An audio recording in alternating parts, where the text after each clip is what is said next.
Y'all, bail was denied. Judge Aaron said, you better get out of here with this mess. And when I tell you he read Diddy for filth in this new 11-page bail denial, baby, he read Diddy for filth. Y'all, how y'all doing today? Well, baby, if you are the rats and roaches in Sean Diddy Combs jail cell, I know y'all just started crying tears of pain that mofo was not getting out any earlier, despite having the president of the U.S. trying to put his finger on the scale, despite, according to the Rolling Stones, actively trying to buy his way to freedom because large amounts of money have exchanged ties between Diddy's camp and the president's camp. Despite all that, Judge Aaron is taking Maureen Comey's advice, and he is doing what he always has done. He is operating without fear or favor, and he's also letting he's also letting us know that at the end of the day, Diddy, what are you even talking about? He looked at Mark Agnifilio and be like, y'all just be saying words. Stop talking. Stop talking, Mark Agnifilio. You just saying words. Listen, now let's get into this because, baby, you cannot make this up. And when I say I love to see it, baby, we love to see it. Let's get into this. Okay, so where do we start? This is like Christmas in July, literally. Okay, here we go. First of all, Judge Aaron said from the start, it's denied, but for a number of reasons. He said, first of all, your motion is untimely and is procedurally deficient. It's procedurally deficient. Now, here, keep in mind, motions like this motion was filed 27 days after the ruling, exceeding the 14-day limit under Local Rule 49.1D. Again, Diddy didn't even try to meet the required standard. The judge said, you guys, this fails to even address the proper standard for a motion for reconsideration, let alone meet it. Now, why would a team of skilled lawyers, the demon team of 10 lawyers, file a motion 27 days after ruling? Well, I have my own thing. I don't think it's because they didn't know about the deadline. I think it's honestly because they're trying to put anything out in the media that Trump's team can grab onto and use as a reason for a mistrial. Now, keep in mind, when it comes to Trump's team, okay, Diddy is actively, according to the Rolling Stones, trying to buy his way out of this. Money is already being, exchanged. So again, they're not going for anything. They just want a headline that the dummies in the back can be like, oh, well, they filed a motion and now it's unconstitutional. Man, shut up. Anyway, let's keep going, all right? The judge points out there is no new legal or factual basis for reconsideration. They said there's no intervening change in the controlling law. There is no new evidence. There is no clear error and no manifest injustice. They even cited Virgin Atlantic Airways versus National Mediation, saying a motion for reconsideration, Mr. Agnifilio, is not intended as a vehicle for relitigating old issues or otherwise taking a second bite of the apple. But again, why are they putting this out here, you guys? Because it's not for the law and the rules. This is for Trump's people to open up a road that they can create reasonable doubt. And the same doubt that the people are like, well, I don't really see Rico. I don't see the violence. When we had a video of her being dragged back, but it doesn't matter, okay?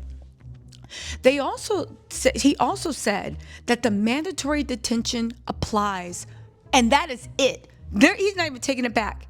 He quoted Congress, and he said that Congress said the mandatory detention applies to any felony under Chapter 117. That is the Mann Act. It's an automatic, it's automatically required that you stay in jail. Now, he did say, again, if there are exceptional circumstances, maybe you could get out. But he got up and he said, baby, those exceptional circumstances, get the hell out of here. Ain't nobody coming to hear you sing Otis. There's nothing exceptional about you. He flatly rejected that. He said, the defendant spills much ink, but his arguments are baseless, misleading, and run counter to the clear intent expressed by Congress. Now listen, he dragged him on that one. It's basically said, you talking so much, you using a lot of words, Mark Agnifilio, but you ain't saying ish. He said a criminal conviction, even one the defendant suggests is novel, is a far cry from the types of exceptional reasons that are cited.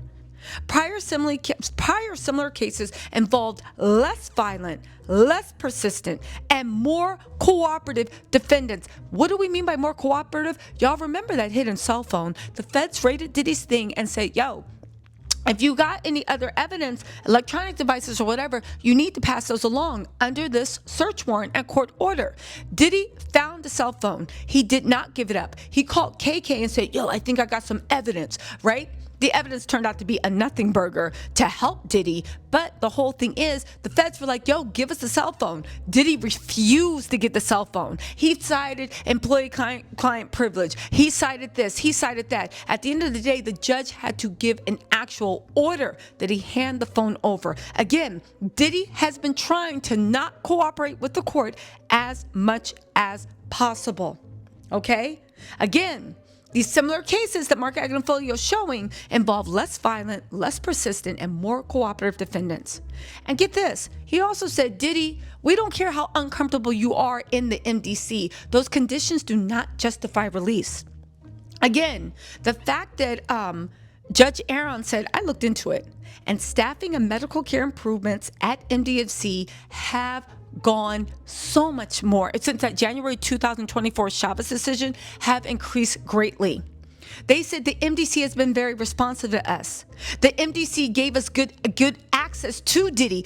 Don't forget that the MDC actually bent over backwards to make sure that Diddy could get there earlier and stay later. He got special treatment in court, but he didn't think that was enough. And again, he also said that Diddy never claimed that he was personally harmed in the MDC.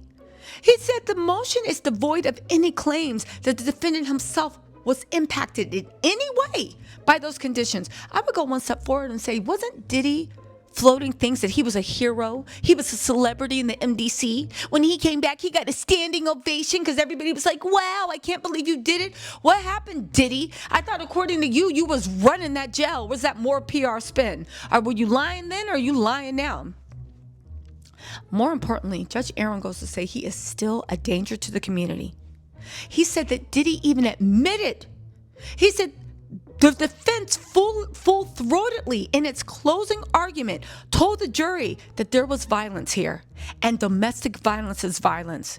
He said this type of violence, which happens behind closed doors, is impossible to police with conditions. And that's true because nobody even knew what he did to Jane. And the thing is, I know people don't want to believe it, the odds are that if you are abusive to one, you are abusive to all. All it takes is the right circumstances, and you too. And the fact that you are so good at hiding it, so good at mitigating it, so good at having your employees help cover up, it's impossible to control that even if we have conditions of bail. Again, he talked about the assaults on Cassie, Jane, Mia, and others, and the detailed description of Jane's 2024 beating, choking, punching, dragging, black eye, welts. And he also said that Diddy is attempting to rewrite history. He said the defense raised the conditions at the MDC, but stated the opposite of what they now claim. Doing so would take a second bite at the apple. Again, he quoted so much legal standards. If you guys are interested, again, there's a mandatory detention after conviction of Mann Act felonies. Okay? Diddy fell under what they define as crimes of violence against, includes Mann Act felonies. There's local criminal rules. The 14-day deadline for reconsideration has passed. And in United States v. Leah, being a first-time offender or student is not exceptional, okay? And there is a strict standard for reconsideration. Again, you guys, listen, I'm going to go live later to talk about this, but Judge Aaron read Diddy down, spills much ink explaining why, but his arguments are baseless and misleading, fails to meet or even address the proper standard. Defendants suggesting otherwise, relying on defunct policies, is inaccurate and misleading, fails to present any reason and this should be swiftly rejected. And the defendant cannot now claim that there was an intervening change. Doing so would relitigate old issues. Y'all listen, shout out to Judge Aaron and the federal prosecutors for speaking truth to power and saying we don't care what this administration, what will or plan to do. Right now, if it's under our watch, we're going to do what's right. Now, what happens after that, they don't have any control of, but they are standing in truth to power. You guys, this is great news. I'm going to go live later and talk about that Roll Estate article. In the meantime, let me know what you think in the comments. I'll talk to you later. Bye.